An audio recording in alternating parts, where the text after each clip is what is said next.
খোলা ছিল। তা আমি ওটা বাথরুম থেকে দরজাটাকে ওটা উঠেছি, উঠে বিছানার করে রাখছি।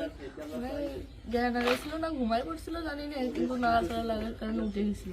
উঠে করছে আপা আমার অনেক কষ্ট হচ্ছে আর জ্বালা ঘোরা করতেছে। আমি বলছি ফ্লোর করে পড়ে রয়েছে এর জন্য ওর হয়েছে।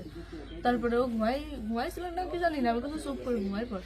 তারপরে আমি ঘুমাই গেছিলাম। সকালে ভোরে 6টার দিকে ও করছে কাঁদতেছিল আর বেগে বেগে নিঃশ্বাস নিচ্ছিল।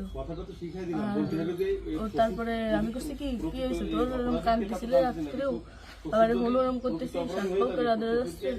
তো তারপরে করছে মানে তাহলে আমার সাথে এরকম করছে আর হচ্ছে ভাইয়া দরজা খুলে দিছিল। তো আমি করছি আমার এই ঘরের ভিতরে এরকম হলো, আমি তো কিছু টের পেলাম না। তো করছে আমার ঘরের বাইরে। আপনাকে একটা ছোট প্রশ্ন করি, কিন্তু আপনি এর আগে টেলিভিশন থেকে আপনার ইন্টারভিউ নিয়েছে, আপনি বলছেন যে রাত 8-এর দিক হয়েছে আনুমানিক, তারপরে এই হয়েছে, আপনি মানে এই মাঝের কথাগুলো তো আপনি জানেন না। সুন্দর, এখন আপনার কথা ভালো লাগছে, আপনাকে থ্যাংক ইউ। এই যে মাঝের যে কথা বলেন এগুলো আপনি কেন, মানে ভয়ে বলছেন নাকি ওদের বাঁচানোর জন্য বলছেন? আমার তো ভয় দেখানো হয়েছিল। মানে কথাগুলো যা বলছেন এটা কি আপনাকে শিখাই দিয়েছে নাকি আপনি নিজের থেকে বলছেন? না কেউ শিখায়নি। তাহলে আপনি নিজের থেকে মাঝের যে কথাগুলো আপনি স্কিপ বলছেন, এটা তো আপনার বলা তো অন্যায় হয়েছে।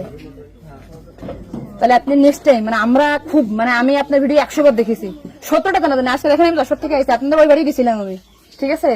ভয়তে সবকিছু উল্টো পাল্টে গেছে। এক কথায় মানুষ সবসময় বারবার জিজ্ঞাসা করে মাথার ভিতরে উল্টো পাল্টা হয়ে গেছে। আচ্ছা ঠিক আছে আপু, শোনো, আপনি নেক্সট টাইম থেকে আপনি এই সঠিকটা, মানে এই যে ঘুমাইছিলেন সকালে এটা হয়েছে, আপনি এটা বলবেন।